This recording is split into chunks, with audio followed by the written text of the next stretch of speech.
ಓಂ ಶಂ ಶನೇಶ್ಚರಾಯ ನಮಃ. ನಮಸ್ಕಾರ ಸ್ನೇಹಿತರೆ, welcome to VRL astro and Ayur 369 YouTube channel.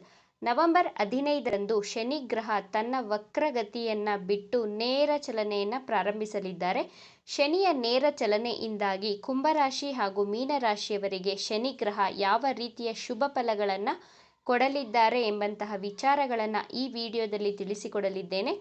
ಮೊದಲಿಗೆ ಕುಂಭರಾಶಿಯವರಿಗೆ ಶನಿಯ ಫಲಾನುಫಲಗಳು ಹೇಗಿದೆ ಅಂತ ನೋಡೋಣ. ಕುಂಭರಾಶಿಯವರಿಗೆ ನಿಮ್ಮ ರಾಶಿಯಲ್ಲಿ ಶನಿ ಗ್ರಹ ನೇರ ಚಲನೆಯನ್ನು ಪ್ರಾರಂಭಿಸುತ್ತಿರುವಂತಹ ಕಾರಣ ಮೊದಲನೇ ಮನೆ ಅಂದರೆ ನಿಮ್ಮ ಅಸ್ತಿತ್ವ, ನಿಮ್ಮನ್ನು ನೀವು ತುಂಬ ಪ್ರೀತಿ ಮಾಡ್ತೀರಾ, ಸೆಲ್ಫ್ ಲವ್ ಹೆಚ್ಚಾಗುತ್ತೆ, ನಿಮ್ಮ ಆರೋಗ್ಯದ ಬಗ್ಗೆ ಕಾಳಜಿಯನ್ನು ಮಾಡಲು ಸ್ಟಾರ್ಟ್ ಮಾಡ್ತೀರಾ. ಇಷ್ಟು ದಿನಗಳಿಂದ ಶನಿ ವಕ್ರಿಯಾಗಿರುವ ಕಾರಣದಿಂದಾಗಿ ಶನಿ ನಿಮಗೆ 12ನೇ ಭಾವದ ಫಲಗಳನ್ನು ಕೊಡುತ್ತಿದ್ದರೂ ನಿಮ್ಮ ಆರೋಗ್ಯದಲ್ಲಿ ಹೆಚ್ಚಿನ ಸಮಸ್ಯೆಗಳನ್ನು ಅನುಭವಿಸಿದ್ದೀರಾ, ಹಣದ ಅನಾವಶ್ಯಕ ಖರ್ಚುಗಳನ್ನು ಮಾಡಿದ್ದೀರಾ, ಆಸ್ಪತ್ರೆಗಳಿಗಾಗಿ ಅಲೆದಾಟವನ್ನು ಮಾಡಿದ್ದೀರಾ. ಇಷ್ಟು ದಿನಗಳಿಂದ ಹೊಸ ಕೆಲಸ ಕಾರ್ಯಗಳನ್ನು ಮಾಡಲು ಸಾಧ್ಯ ಆಗ್ತಾ ಇರಲಿಲ್ಲ. ಯಾವುದಾದರೂ ಒಂದು ರೂಪದಲ್ಲಿ ಅಡೆತಡೆಗಳು ಆಗ್ತಾನೇ ಇತ್ತು. ನೀವು ಯಾವುದೇ ಕೆಲಸಕ್ಕೆ ಕೈ ಇಟ್ಟರೂ ಆ ಕೆಲಸದಲ್ಲಿ ಹಿನ್ನಡೆಯನ್ನೇ ಕಾಣ್ತಾ ಇದ್ರ. ಶನಿ ನೇರ ಚಲನೆಯನ್ನು ಪ್ರಾರಂಭಿಸಿದಾಗ ನಿಮ್ಮ ಕೆಲಸ ಕಾರ್ಯಗಳು ಸುಲಭವಾಗಿ ಯಶಸ್ವಿಯಾಗುತ್ತದೆ. ನಿಮ್ಮ ಆರೋಗ್ಯದಲ್ಲಿ ಚೇತರಿಕೆಯನ್ನು ಕಾಣಬಹುದು. ಆರೋಗ್ಯಕರ ಹವ್ಯಾಸಗಳನ್ನು ಬೆಳೆಸಿಕೊಳ್ಳುತ್ತೀರಾ. ಮಾರ್ಚ್ 15ರ ನಂತರ ನಿಮಗೆ ಆರೋಗ್ಯಕರ ಹವ್ಯಾಸಗಳ ಕಡೆ ನಿಮ್ಮ ಗಮನವನ್ನು ಹರಿಸುತ್ತೀರಾ. ಹೆಲ್ದಿ ಫುಡ್ ಹ್ಯಾಬಿಟ್ಸ್ಗಳನ್ನು ಫಾಲೋ ಮಾಡಲು ಸ್ಟಾರ್ಟ್ ಮಾಡ್ತೀರಾ. ನಿಮ್ಮ ಆಹಾರ ವಿಹಾರದಲ್ಲಿ ಒಂದು ಶಿಸ್ತನ್ನು ಪಾಲಿಸ್ತೀರಾ. ಆನ್ಲೈನ್ ರಿಲೇಟೆಡ್ ವರ್ಕ್ ಮಾಡುತ್ತಿರುವವರಿಗೆ, ಡಿಜಿಟಲ್ ರಿಲೇಟೆಡ್ ವರ್ಕ್ ಮಾಡುತ್ತಿರುವವರಿಗೆ, ಟೂರ್ಸ್ ಆ್ಯಂಡ್ ಟ್ರಾವೆಲ್ಸ್ಗಳಲ್ಲಿ ಜಾಬ್ ಮಾಡುತ್ತಿರುವವರಿಗೆ ಹೆಚ್ಚಿನ ಧನಲಾಭವಾಗಲಿದೆ. ಮಾರ್ಕೆಟಿಂಗ್ ಫೀಲ್ಡಲ್ಲಿ ಇರುವವರಿಗೆ, ಮಾರ್ಕೆಟಿಂಗ್ ರಿಲೇಟೆಡ್ ಜಾಬ್ ಮಾಡುತ್ತಿರುವವರಿಗೆ ಹೆಚ್ಚಿನ ಧನಲಾಭವಾಗಲಿದೆ. ನಿಮ್ಮ ಒಡ ಹುಟ್ಟಿದವರ ಜೊತೆ ವೈಮನಸ್ಸುಗಳಿದ್ದರೆ, ಭಿನ್ನಾಭಿಪ್ರಾಯಗಳಿದ್ದರೆ ನವೆಂಬರ್ 15ರ ನಂತರ ಎಲ್ಲವೂ ಸರಿ ಹೋಗ್ತಾ ಬರುತ್ತದೆ. ನಿಮ್ಮ ಹಾಗೂ ನಿಮ್ಮ ಒಡ ಹುಟ್ಟಿದವರ ಮಧ್ಯೆ ಪ್ರೀತಿ ಬಾಂಧವ್ಯ ಹೆಚ್ಚಾಗಲಿದೆ. ನಿಮ್ಮ ಅಕ್ಕಪಕ್ಕದ ಮನೆಯವರ ಜೊತೆಯೂ ಸಹ ಪ್ರೀತಿ ಬಾಂಧವ್ಯ ಬಹಳ ಸುಮಧುರವಾಗಿರುತ್ತದೆ. ಆದರೂ ನಿಮ್ಮ ರಾಶಿಯಲ್ಲಿಯೇ ಶನಿಗ್ರಹ ಸ್ಥಿತವಾಗಿರುವುದರಿಂದ ಮಾರ್ಚ್ 29, 2025ರವರೆಗೂ ಕುಂಭರಾಶಿಯಲ್ಲಿಯೇ ಶನಿಗ್ರಹ ಸ್ಥಿತವಾಗಿರುತ್ತದೆ. ನಿಮಗೆ 2ನೇ ಹಂತದ ಸಾಡೆ ಸಾತಿ ನಡೆಯುತ್ತಿದೆ ಇವಾಗ ಪ್ರಸ್ತುತವಾಗಿ. ಆದ್ದರಿಂದ ನಿಮ್ಮ ಮಾತಿನಲ್ಲಿ ಸ್ವಲ್ಪ ಗಮನವಿಟ್ಟು ಮಾತನಾಡಬೇಕಾಗುತ್ತೆ. ಎದುರುಗಡೆ ಇರುವಂತಹ ವ್ಯಕ್ತಿಗಳಿಗೆ ನೇರವಾಗಿ ಮಾತನಾಡುವ ಗುಣವನ್ನು ಕಡಿಮೆ ಮಾಡಿಕೊಳ್ಳಿ. ಮಾತು ಆಡಿದರೆ ಹೋಯಿತು, ಮುತ್ತು ಹೊಡೆದರೆ ಹೋಯಿತು ಎನ್ನುವಂತಹ ನಾಣ್ಣುಡಿಯ ಹಾಗೆ ಆಡಿದ ಮಾತನ್ನು ಹಿಂದೆ ತೆಗೆದುಕೊಳ್ಳಲು ಅಸಾಧ್ಯ. ಮುತ್ತು ಅಷ್ಟೇ, ಒಂದು ಸಲ ಹೊಡೆದು ಹೋದರೆ ಆ ಮುತ್ತನ್ನು ಜೋಡಿಸುವುದು ಸಹ ಅಷ್ಟು ಸುಲಭದ ಮಾತಲ್ಲ. ಅದೇ ರೀತಿ ನಾವು ಮಾತನಾಡುವ ಮುಂಚೆ ಯೋಚನೆಯನ್ನು ಮಾಡಿ ಮಾತನಾಡಬೇಕು. ನಮ್ಮ ಮಾತಿನಿಂದ ಬೇರೆಯವರಿಗೆ ನೋವು ಉಂಟಾಗದ ರೀತಿ ಮಾತನಾಡಬೇಕು. ಆದ್ದರಿಂದ ಸಮಾಧಾನವಾಗಿ ಯೋಚನೆಯನ್ನು ಮಾಡಿ ಮಾತನಾಡಿ. ಶನಿಗ್ರಹದ ನೇರ ಚಲನೆಯಿಂದ ವಿವಾಹವಾಗದೇ ಇರುವವರಿಗೆ ನವೆಂಬರ್ 15ರಿಂದ ಮಾರ್ಚ್ 29, 2025ರ ಒಳಗೆ ಕುಂಭರಾಶಿಯವರಿಗೆ ವಿವಾಹ ಯೋಗವಿದೆ. ಸಂಬಂಧಗಳು ಗಟ್ಟಿಯಾಗುತ್ತವೆ. ಮದುವೆಗಾಗಿ ಯಾರ್ಯಾರು ವರ ಹಾಗೂ ವಧುವನ್ನು ಹುಡುಕ್ತಾ ಇದ್ರೋ ನಿಮಗೆ ಸಂಬಂಧಗಳು ಗಟ್ಟಿಯಾಗುವಂತಹ ಸಮಯ ಇದಾಗಿದೆ. ಪಾರ್ಟ್ನರ್ಶಿಪ್ ಬಿಸ್ನೆಸ್ ಮಾಡಲು ಯೋಜನೆಯನ್ನು ಮಾಡ್ತೀರಾ. ನಿಮ್ಮ ಜನ್ಮ ಜಾತಕವನ್ನು ಒಮ್ಮೆ ಪರಿಶೀಲನೆಯನ್ನು ಮಾಡಿಸಿ ನಂತರ ಪಾರ್ಟ್ನರ್ಶಿಪ್ ಬಿಸ್ನೆಸ್ಸನ್ನು ಪ್ರಾರಂಭ ಮಾಡಬಹುದು. ಶನಿಯ ನೇರ ಚಲನೆಯಿಂದ ನಿಮ್ಮ ವೃತ್ತಿ ಸ್ಥಾನದಲ್ಲಿ ಒಳ್ಳೆ ನೇಮ್ ಆ್ಯಂಡ್ ಫೇಮ್ ಸಿಗುತ್ತದೆ. ಈ 3 ತಿಂಗಳಿಂದ ನೀವು ಎಷ್ಟೇ ಕಷ್ಟಪಟ್ಟು ಕೆಲಸ ಮಾಡಿದರೂ ನಿಮ್ಮ ಪರಿಶ್ರಮಕ್ಕೆ ತಕ್ಕ ಪ್ರತಿಫಲ ಹಾಗೂ ಪ್ರಶಂಸೆ ಸಿಗುತ್ತಿರಲಿಲ್ಲ. ಇನ್ನು ಮುಂದೆ ನಿಮ್ಮ ಶ್ರಮಕ್ಕೆ ತಕ್ಕ ಪ್ರತಿಫಲ ಹಾಗೂ ಪ್ರಶಂಸೆಯೂ ಸಿಗಲಿದೆ.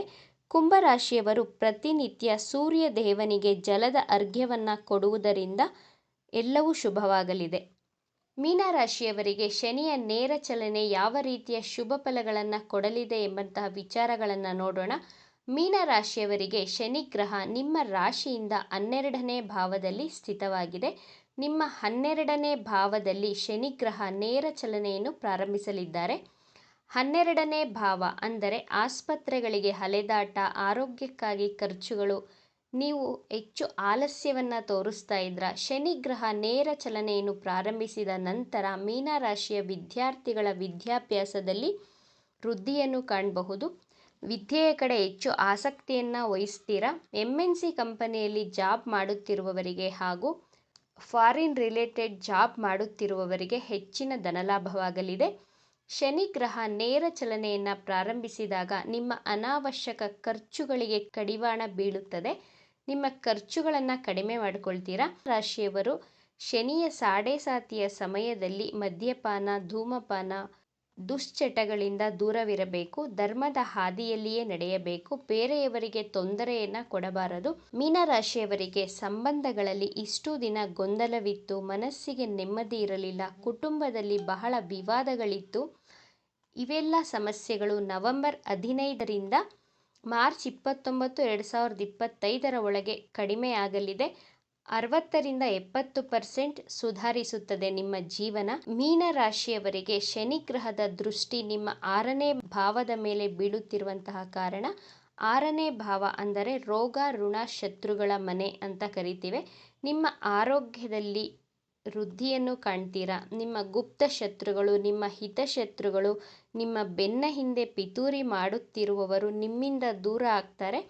ಆ ಶತ್ರುಗಳಿಂದ ನಿಮಗೆ ಮುಕ್ತಿ ಸಿಗುವಂತಹ ಸಮಯ ಇದಾಗಿದೆ.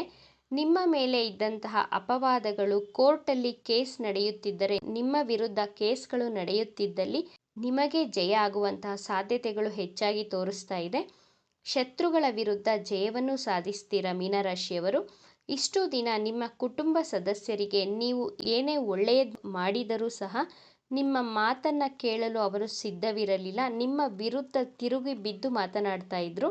ನವೆಂಬರ್ 15ರ ನಂತರ ನಿಮ್ಮ ಕುಟುಂಬದ ಸದಸ್ಯರ ಮಧ್ಯೆ ಸಾಮರಸ್ಯವನ್ನು ಕಾಣಬಹುದು.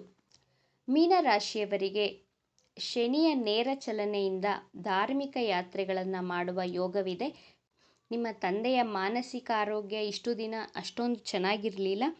ಶನಿಗ್ರಹದ ನೇರ ಚಲನೆಯಿಂದ ನಿಮ್ಮ ತಂದೆಯ ದೈಹಿಕ ಹಾಗೂ ಮಾನಸಿಕ ಆರೋಗ್ಯದಲ್ಲಿ ಸುಧಾರಣೆಯನ್ನು ಕಾಣಬಹುದು. ಮೀನರಾಶಿಯವರು ಪ್ರತಿ ಮಂಗಳವಾರ ಹಾಗೂ ಶನಿವಾರ ಹನುಮಾನ್ ಚಾಲೀಸವನ್ನು ತಪ್ಪದೆ ಪಠಿಸುವುದರಿಂದ ನಿಮ್ಮ ಆರೋಗ್ಯ ವೃದ್ಧಿ, ಧನಲಾಭ, ಕುಟುಂಬದಲ್ಲಿ ಶಾಂತಿ, ನೆಮ್ಮದಿಯನ್ನು ಕಾಣಬಹುದಾಗಿದೆ.